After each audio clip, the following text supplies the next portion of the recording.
Este mensaje está dirigido a todos y todas las mexicanos y a los 55,000 trabajadores del Poder Judicial. Yo lo primero que quisiera decirles es que nadie puede estar a favor de los privilegios. Yo creo que eso es algo en lo que estamos de acuerdo. Yo aquí he peleado del por qué la refinería de Dos Bocas ha costado 3 veces su valor. Están poniendo 170,000 millones de pesos en este presupuesto y pues hay muchos empresarios privilegiados en esa refinería, lo mismo en el Tren Maya, 4 veces el valor del Tren Maya. Hay mucha gente que está haciendo negocios.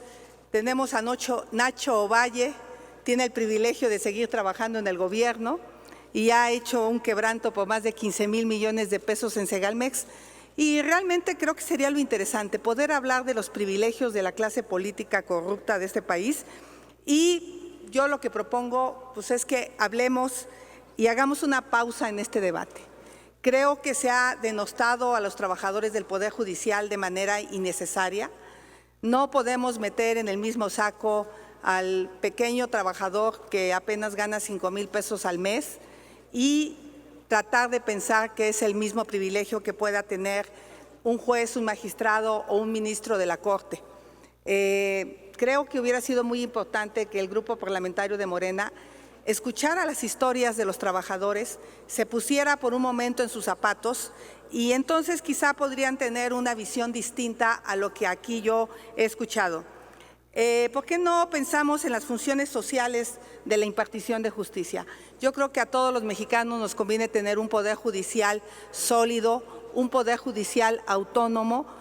Qué lamentable que cuando una ministra presidenta de la Corte que no se doblegó a los intereses del Ejecutivo, entonces recibe los ataques que recibe. ¿Por qué no hablamos del rostro humano y las historias de compromiso de los trabajadores del Poder Judicial? ¿Qué hubiéramos hecho o qué hubieran hecho los papás de niños con cáncer si un juez no les hubiera otorgado un amparo para que recibieran un tratamiento? ¿O qué hubieran hecho los papás de los niños que pedían una vacuna de COVID si ese juez no les hubiera otorgado ese amparo? ¿O qué pasa con una persona que sufre una detención ilegal? Acude a la justicia, esperanzada en que un juez la proteja. Yo quisiera también hablar de la valentía de aquellos jueces que enfrentan a la delincuencia organizada.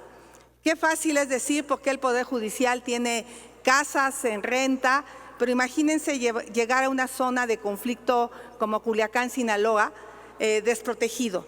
O sea, realmente en ese sentido creo que tenemos que ponernos en los zapatos de los jueces y saber si es un privilegio el que tengan seguridad o si es un privilegio que tengan acceso a una vivienda digna cuando ellos están pagando su propia renta.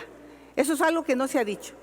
Los trabajadores pagan un complemento al seguro de gastos médicos mayores. Y a mí lo que me gustaría estoy de acuerdo que nadie debería de tener seguro de gastos médicos mayores en este país si el ISSSTE funcionara. Pero yo les aseguro que ustedes mismos no se atienden al ISSSTE, no sean hipócritas. No van al ISSSTE porque saben que una cirugía se las van a programar en 2 años.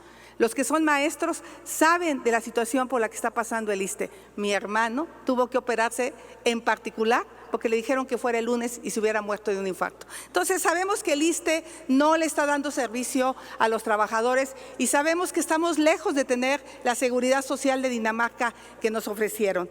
Entonces yo lo que propongo es, ¿por qué nos molesta que un trabajador se pueda jubilar con su sueldo completo?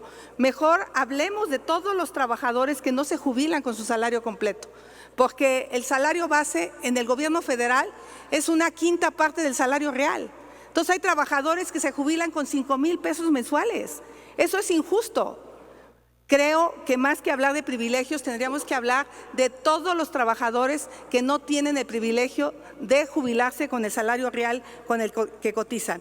¿Por qué no hablamos del estrés que viven en el Poder Judicial los trabajadores? Aquí no pasa nada si un secretario de una comisión no trabaja 6 meses. De hecho, hay comisiones que no han convocado desde hace 6 meses a una sesión. No pasa nada. Pero ahí en el Poder Judicial hay notificaciones que las tienes que hacer antes de 24 horas. Hay trabajadores del Poder Judicial que trabajan de 14 a 16 horas. El año pasado, 12 jueces se infartaron. El nivel de estrés que viven los jueces es algo diferente al que vivimos nosotros. No es lo mismo sacar un dictamen que sentenciar a un narcotraficante. Y eso lo tendríamos que entender. A mí me parece increíble que se quiere eliminar el fideicomiso de infraestructura cuando en México tenemos solo 2 jueces por cada 100,000 habitantes, cuando otros países tienen 60 jueces por cada 100,000 habitantes. Más que reducirle el presupuesto al Poder Judicial, tendríamos que ampliárselo. Entonces yo quisiera pedir que podamos discutir este tema a fondo, que podamos escuchar a los trabajadores antes de tomar una decisión y no tomar una decisión con el odio en la mente. Hoy el Frente Amplio le dice a Morena y a sus aliados, tendrán la mayoría, pero no tienen la razón. Seguramente tendrán el voto, pero hace mucho tiempo que perdieron el corazón. Muchas gracias.